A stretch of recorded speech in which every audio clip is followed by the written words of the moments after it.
Okay, kids, it's week 3, and this week we're focusing on love. Is love a feeling?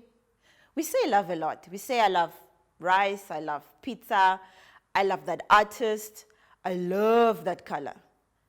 But is that what the Bible means when it says love? Is that what God means when he says love? Is that what Jesus means when he says love? No. Love is an action. Even when you're angry with someone, you should still love them. Even when you're frustrated, you still love. It's such a big word that Solomon, the wisest man recorded so far, wrote a whole book about love. There's a lot to explore, and there's a lot to understand. And we need to understand what God means when he says we need to love him. What are we doing? Are we showing it? Are we feeling it? Are we speaking it? Are we acting on it? Enjoy the lesson.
I do know is that God sees you and that He knows where you're at. And the simple fact that you're able to watch this means that you have vision. That means that you have air in your lungs and a heartbeat in your chest. That means that you woke up this morning and God said, I'm not done with you because it's a new day. I see you. I love you. Don't give up. Don't tap out. Keep following Jesus because He makes all things new. Look, it's a new day, renewed faith. Nothing's gonna stand in my way.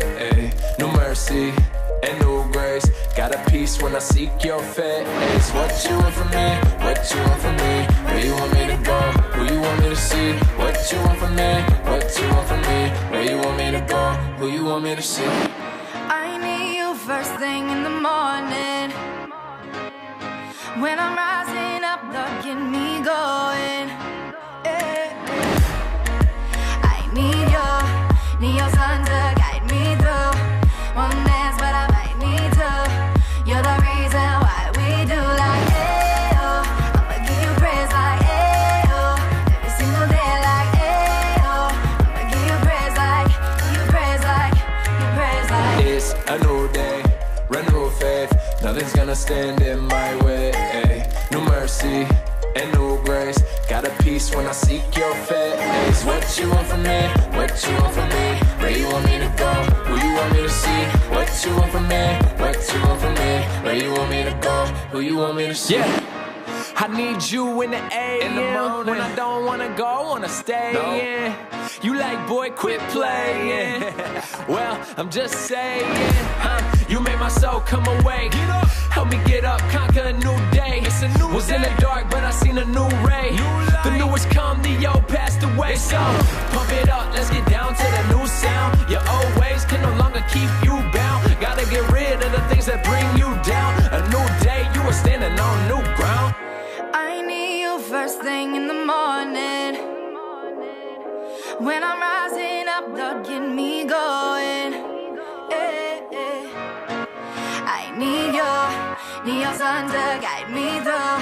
Won't dance, but I might need to. You're the reason why we do like, oh. I'ma give you praise like, oh. Every single day like, oh. I'ma give you praise like, It's a new day, renewed faith. Nothing's gonna stand in my way. New mercy and new grace. New mercy and new grace.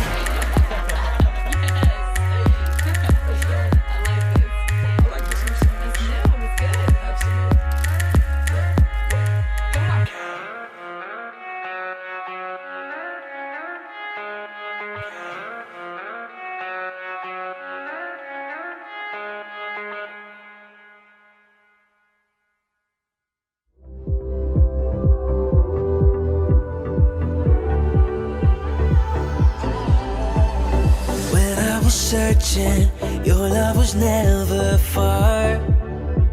You made a way to get to me. You were the whisper leading me to your heart. Forever I belong to you. Now I can see clearly, my God, you for me. You won't let go. Your love won't let me down. And I know it's true. Yeah, I know that your love is all around. I believe in you, holding on to you, holding on, and I know you will never fail.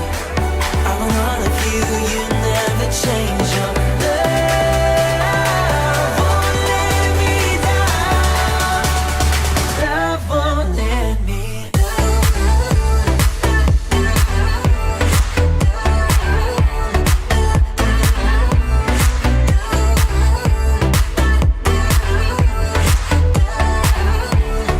Love won't let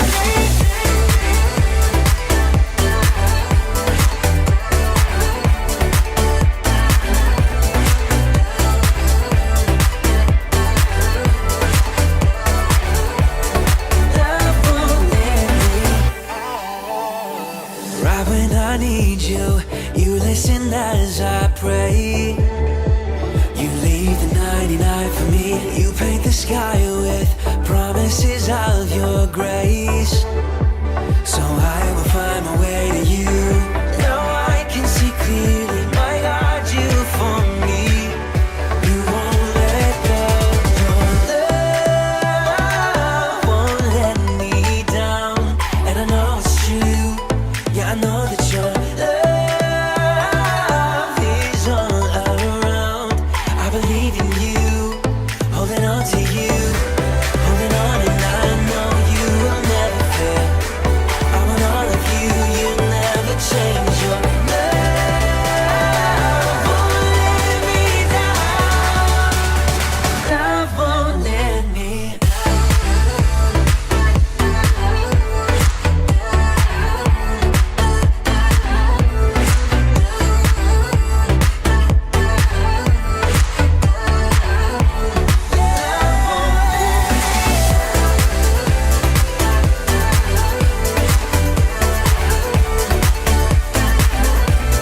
reason for my life. Oh, he is my song. For you are good, good. Oh, and you are good, good.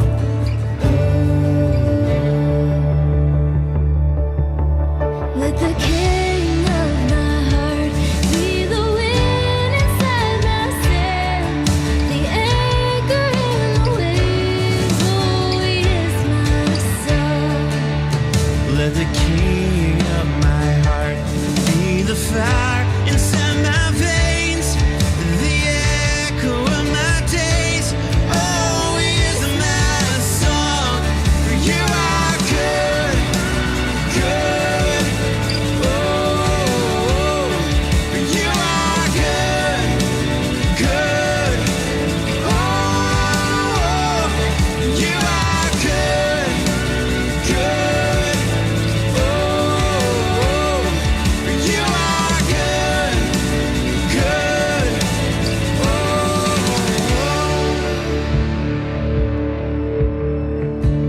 You're never gonna let me down.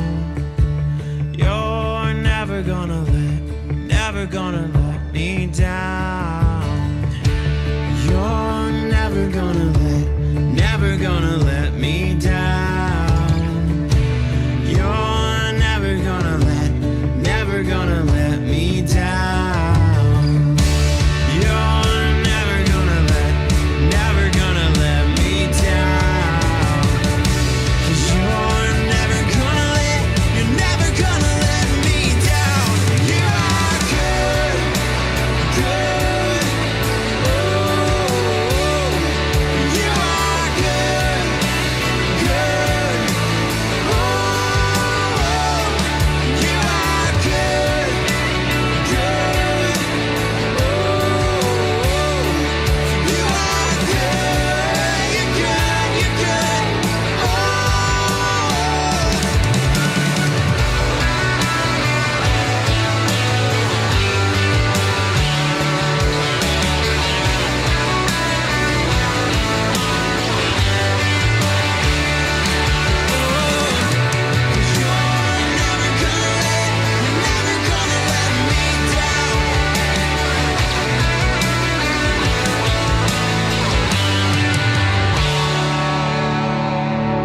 For you are good, good. Oh, you are good, good. Oh. Single one of us are different, just like I have different ropes here. See, the reality is that we might speak different languages, we might be from different places. There are a lot of things about us that might be different than the people next to us. And it's easy for us to ask the question, who is most important? Who does Jesus love the most? See, the truth is that Jesus is our champion. But you might think, well, wait a minute. Is Jesus my champion all the time? Is he willing to help me no matter what I face? What about those times that maybe I'm not making the best decisions in my life? What about those times that I look at somebody else and I think, wow, that person seems to be much more important than I am. I'm not sure that what I have to offer is all that good.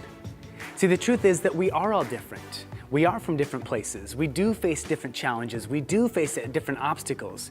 But there is an amazing truth, and that is, of course, that Jesus really does want to be our champion no matter who we are, no matter what obstacles, no matter what challenges we face in life. See, every single one of us are different, but I'm wondering what would happen if I took these different ropes and tried to kind of put them all together. Well, it might seem like we're nearly there, but not quite where we want to be. And sometimes what we need is a little bit more help to be reminded of the fact that Jesus really is our champion. It doesn't matter where you're from. It doesn't matter what you look like. It doesn't matter what language you speak. Jesus died on the cross for you. But he didn't stay dead. He rose from the grave. He was a champion over sin and death, and because of that, he can be a champion over your life as well. It doesn't matter where you're from. It doesn't matter your language that you speak. It doesn't matter what you're facing in this world, how big the obstacle might be. Did you know that Jesus really does love each and every one of us? And even though we're different, he loves us all the same. He wants us to truly come together, to work together, and to know that in all of our circumstances, He will be a champion for each and every one of us.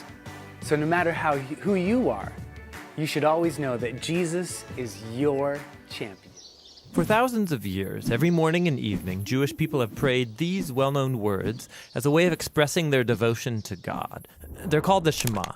Hear, O Israel, the Lord is our God, the Lord is one. And as for you, you shall love the Lord your God with all of your heart, with all of your soul, and with all of your strength.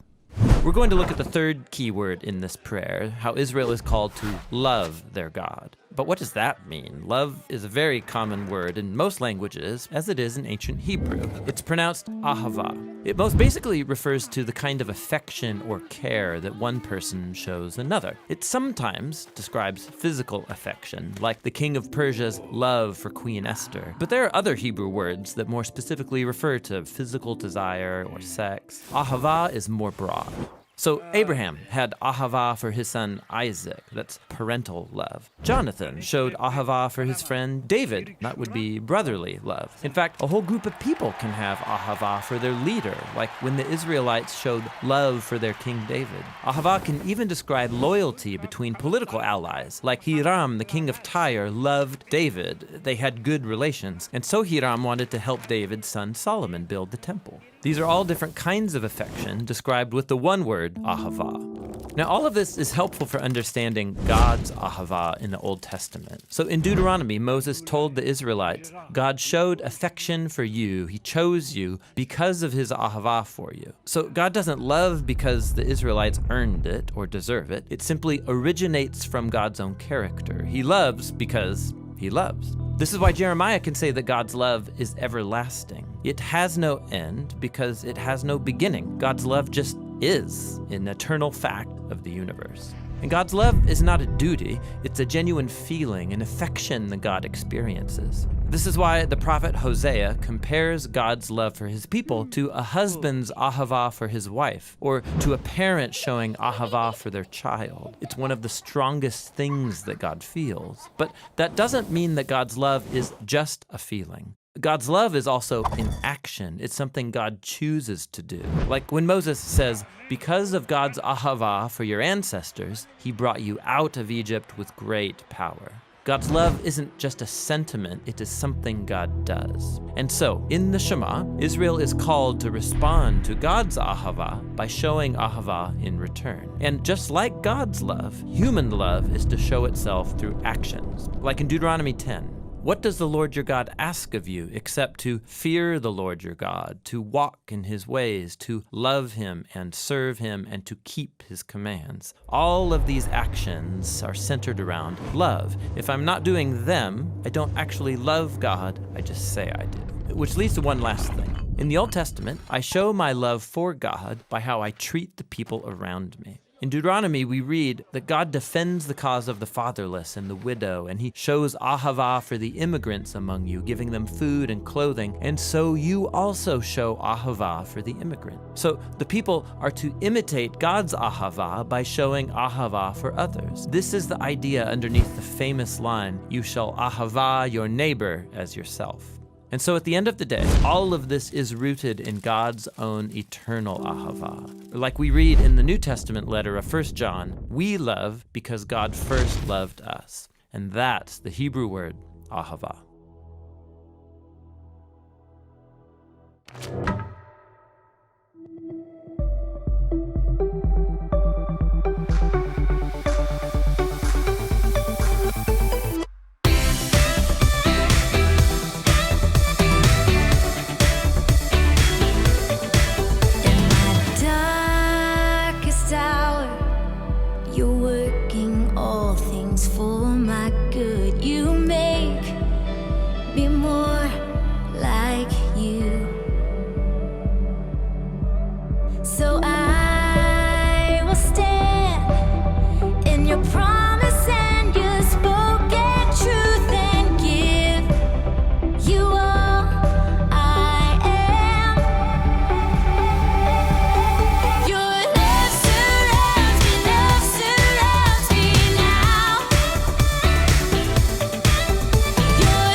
now, brand new.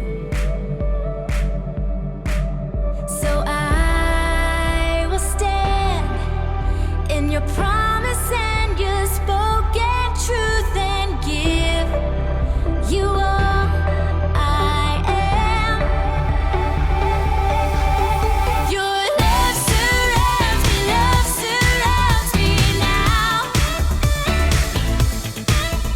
Your love surrounds me now. My heart beats to the sound of your love. That's all around, 'cause your love surrounds me now. My heart beats to the sound of your love. That's all around. Oh, my heart beats to the sound of your love. Your love surrounds me now. Oh, your love surrounds me now.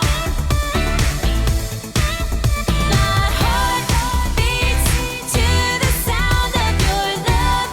That's all around, 'cause your love surrounds me now.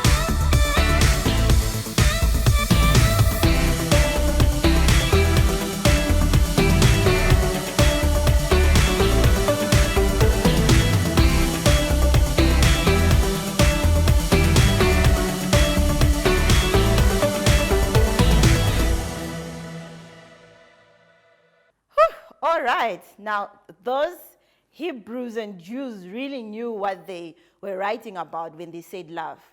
I hope you understood it, and I hope you take the time to explore it through the scriptures. Speak to your mom, speak to your dad, speak to your elders, someone that you know has got an authority in religion, and just try to find out more what God means when he says love, because love is the foundation of our faith. Enjoy your week.